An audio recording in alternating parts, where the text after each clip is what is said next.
Hello everyone, Manny of the Gamer Manny channel here and welcome to my new video. Wave 5 of the Mario Kart Deluxe Booster Course Pass has been out for a few months as Wave 6 is about to be released. So I decided to give this wave a review.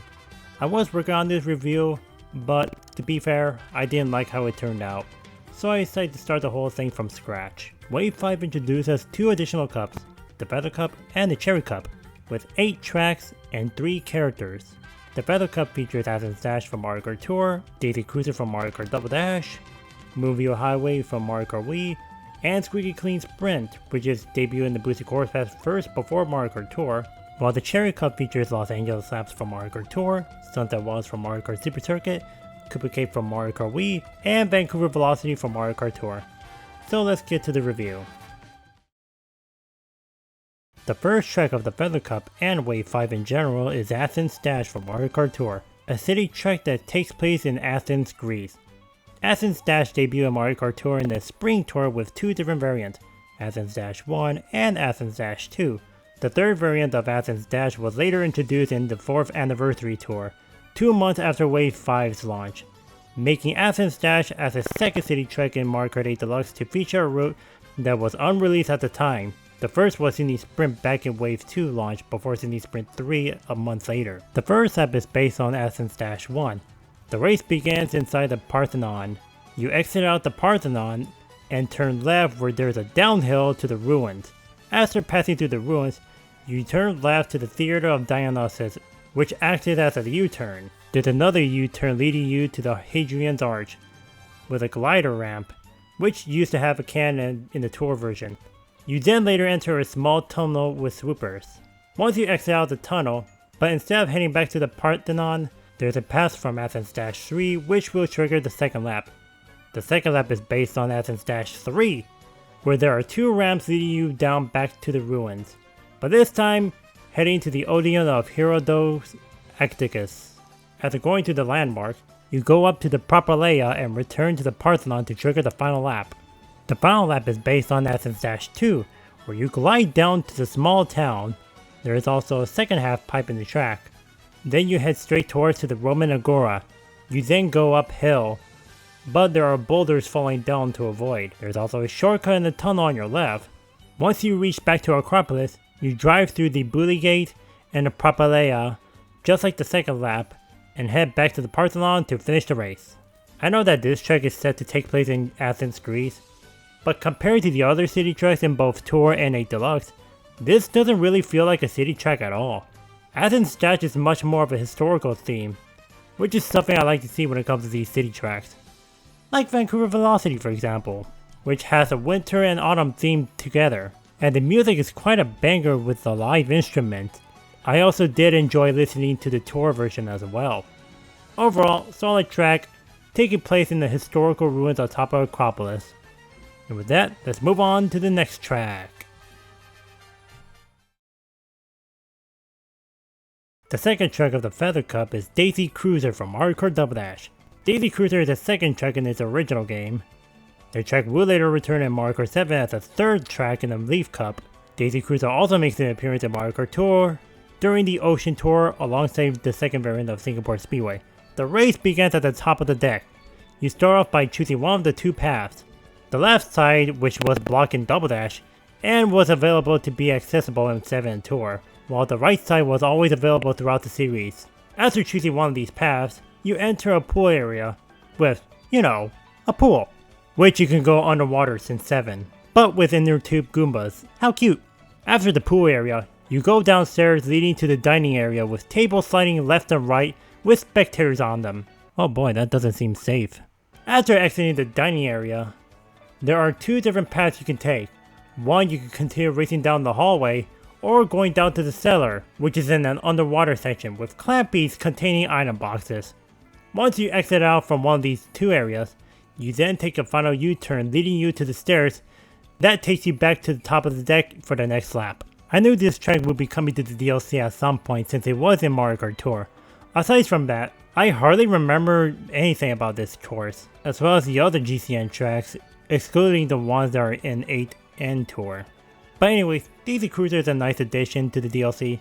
I'm also glad that the tables in the dining room move to the left and right with spectators on them, but which again, that doesn't look safe. And the music is very tropical, it really gives you out some wonderful summer vibes. And with that being said, let's move on to the third track. The third track of the Feather Cup is Moonview Highway from Mario Kart Wii.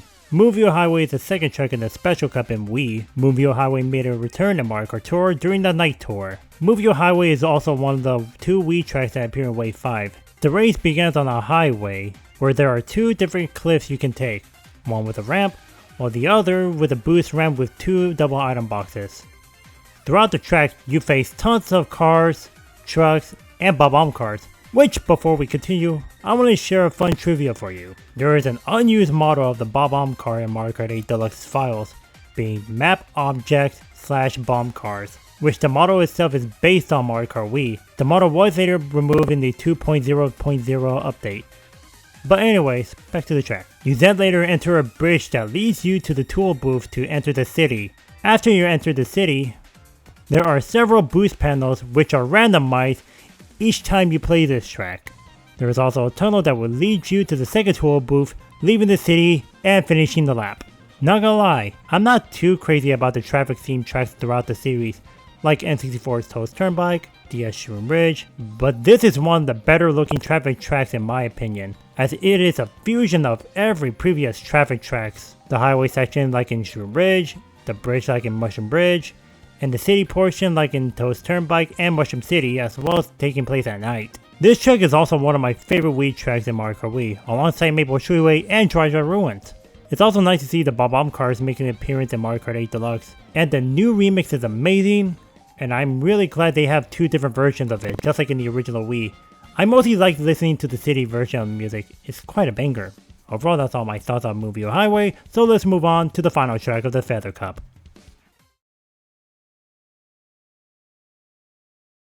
The final track of the Feather Cup is Squeaky Clean Sprint, which you could say is also from Mario Kart Tour, even though it debuted in the Boosted Chorus Pass first, but the track itself was heavily designed for Tour. Plus, it was stated in the game as Mob BR. Squeaky Clean Sprint will later be added in Mario Kart Tour and the Vacation Tour. This makes Squeaky Clean Sprint the 3rd non-city track to debut in the Boosted Chorus Pass before Tour.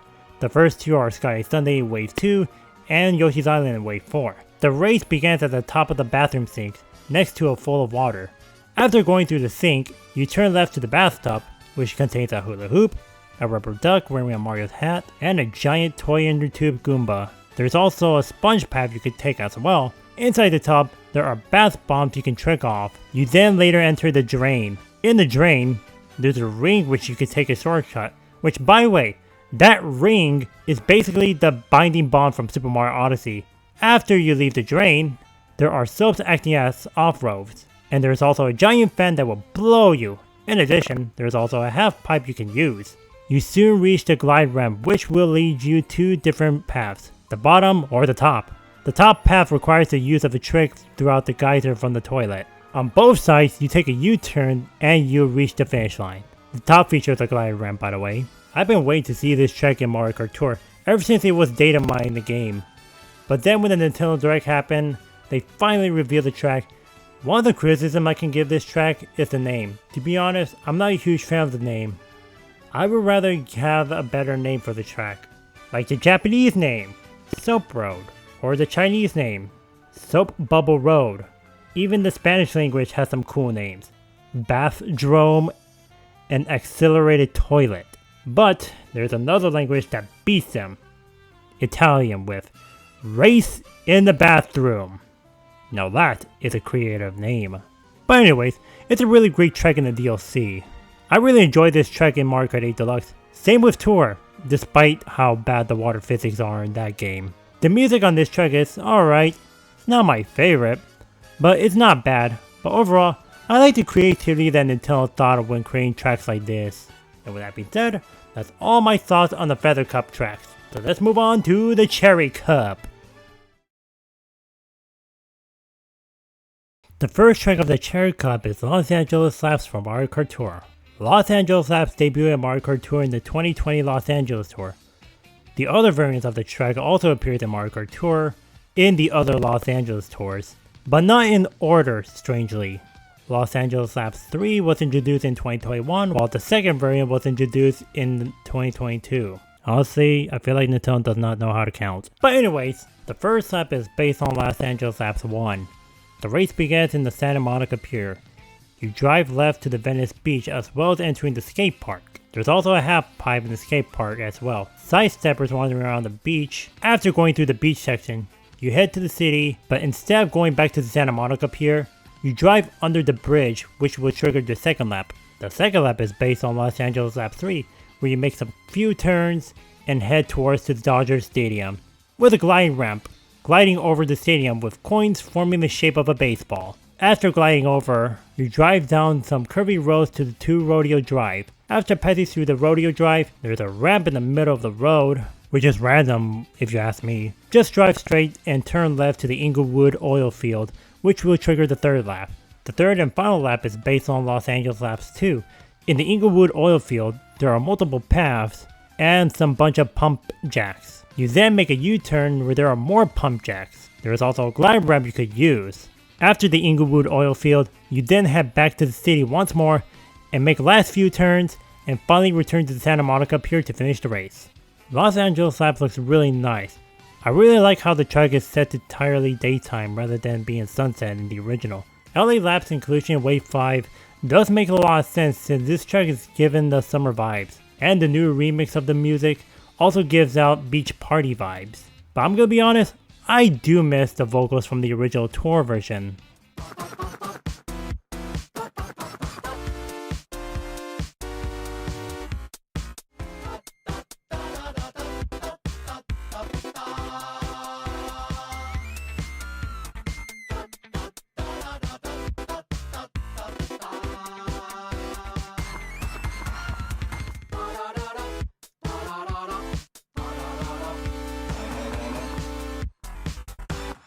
But still, a great track, and the track itself is pretty solid.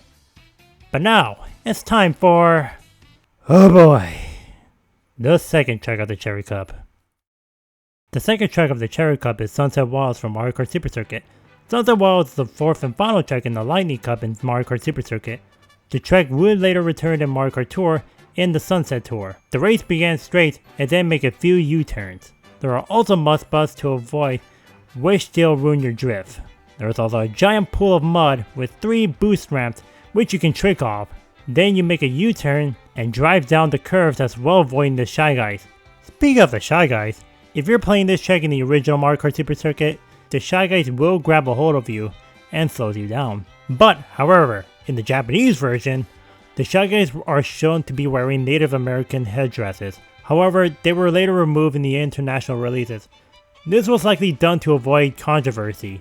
This would later be altered in Mario Kart Tour's inclusion, changing it into Explorer theme. But anyways, after going through the dancing Shy Guys, make a U-turn where you go through 2 hills and an archway, and a final turn. Ever since the Booster Course Pass was announced all the way back in the February Nintendo Direct of last year, I was super excited to see Mario Kart 8 Deluxe getting DLC content with 48 additional tracks.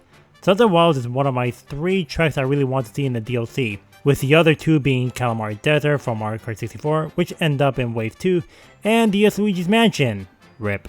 And Sunset Wilds is one of my favorite GBA tracks in Mario Kart Super Circuit. It's been my favorite track ever since it was announced in Mario Kart Tour in the Sunset Tour. And I'm really glad that this track got in the DLC, which I knew that would happen because the track itself was data mined throughout the banner leak and the music leak. One of the biggest gimmicks that makes Sunset Wilds so special, as the name implies, the sun sets throughout the race until it becomes night completely. This was also brought over in the Mario Kart Tour version as well, and it looks amazing to see. But unfortunately for Mario Kart 8 Deluxe, the sun never sets in that version. Mario Kart 8's Deluxe version of Sunset Wilds is probably by far the most disappointing track in Wave 5. So you're probably wondering, why would Nintendo remove a unique gimmick that makes Sunset Wilds so special? Well, this was likely due to a new skybox as well as the lighting engine. If anyone from Nintendo is watching this video, which I highly doubt, it's not too late to fix this track. Kinda like what they did with Coconut Mall with the moving cars. While Sunset Wilds, in my opinion, a good track, and the music is so amazing. Speaking of the music, the Shy Guys dancing through the music is such a nice touch. But I'm really glad that this track made it to the DLC. but at the same time, pretty disappointed on what happened. But anyways, that's all my thoughts on Sunset Wilds. So let's move on to the third track. The third track of the Cherry Cup is Koopa Cape from Mario Kart Wii. Koopa Cape is the second track in the Star Cup in Wii. Koopa Cape made a return in Mario Kart 7 as the first track in the Lightning Cup.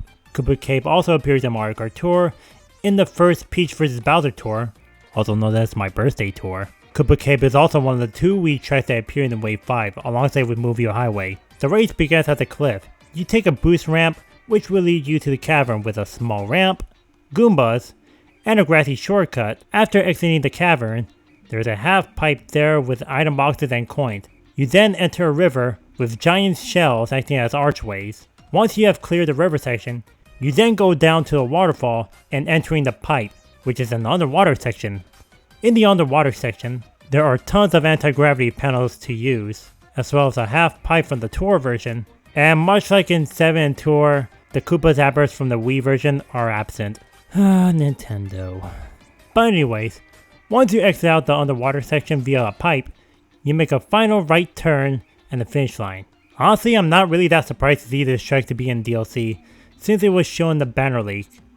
But I must say, the visuals on the rocks looks much better than Tour's, although I would have preferred to have the rock visuals to be grey like in the original Wii.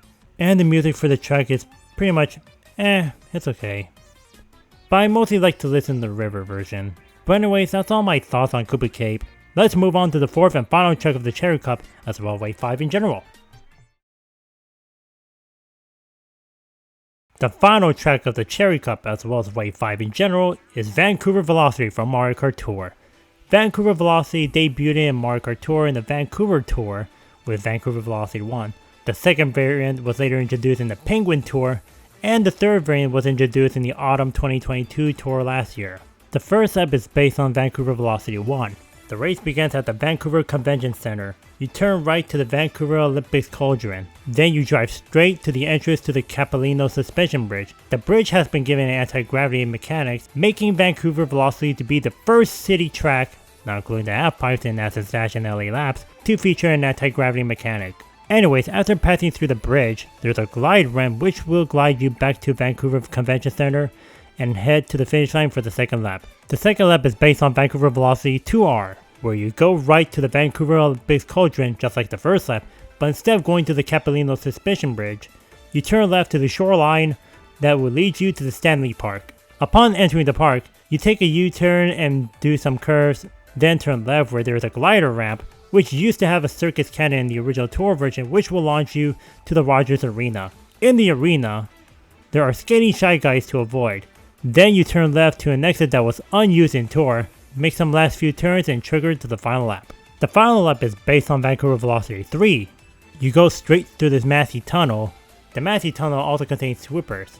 Once after passing through the Massey Tunnel, you pass through the Vancouver Public Library and enter the library's central branch. After that, you return to the Rogers Arena, but this time however, without using the unused exit. Yeah, the final lap is basically just like the second lap. Just make some last few turns and you finish the race. I am so glad that I don't have to wait for Wave 6, since the track was originally going to be in Wave 6 according to the music leak, which would have made sense given the fact that the track is half autumn and winter. And with that, that's all of my thoughts on the Wave 5 tracks. This wave has been giving us such banger tracks, as well as a good selection of the city tracks. Speaking of which, I do want to address something. I see many people out there complaining, getting upset, or being disappointed that Nintendo is putting way too many tour tracks, and wanting Nintendo to stop bringing them into the DLC. Sure, I understand that a lot of people don't like Mario Kart Tour, but let me remind these people that Mario Kart Tour and their tracks are the main reason why the Boosted Course Pass exists. Nintendo wanted to include every single tour track, both cities and non-city nitros, into Mario Kart 8 Deluxe in order to prevent these tracks, as well as its content from being lost, forgotten, and unplayable when Tour shuts down. Probably in a few years. And even if these people hate Mario Kart Tour, they gotta at least give the game the most credit for the existence of the Boosted Course Pass for Mario Kart 8 Deluxe. Hell, I would like to see Nintendo bringing these tour tracks in the next Mario Kart game. So anyways, that's my small rant on this. But let's move on to something that was also introduced in Wave 5. the newly additional characters. Wave 4 gives us Birdo, but for Wave 5 gives us Petey Piranha, Wiggler, and Kamek. So let's talk about these characters.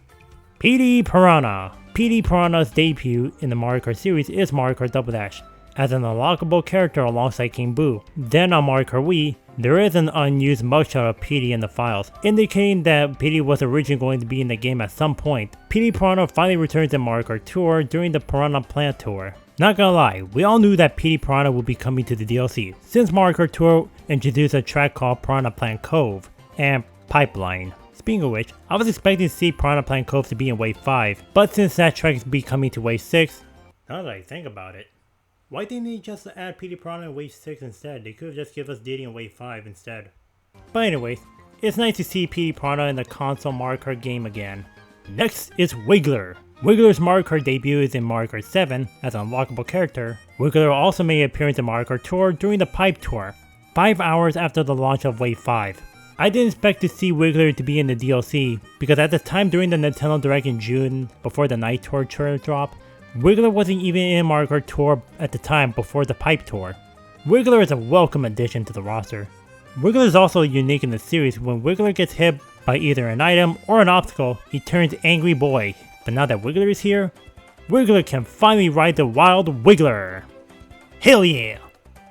And finally, Kamek. I have already explained Kamek's history with the Mario Kart series back in my Wave 4 plus character predictions video, but I'll definitely tell his history again. Kamek was originally planned to be in Mario Kart 64 back when the game was known as Super Mario Kart R, but was replaced by Donkey Kong in the final release. Then on the original Mario Kart 8 on the Wii U, there is an unused emblem of Kamek found in the game's files, indicating that he was originally planned to be in the game at some point. But Kamek finally got his shine in the Mario Kart series with Mario Kart Tour in his own tour, the Kamek Tour.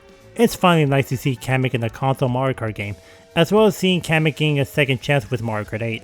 Playing with Kamek in the base track is what would have looked like if Kamek was in the original Mario Kart 8 on the Wii U, instead of Nintendo giving us some filler characters like the baby characters, Pinko, Peach.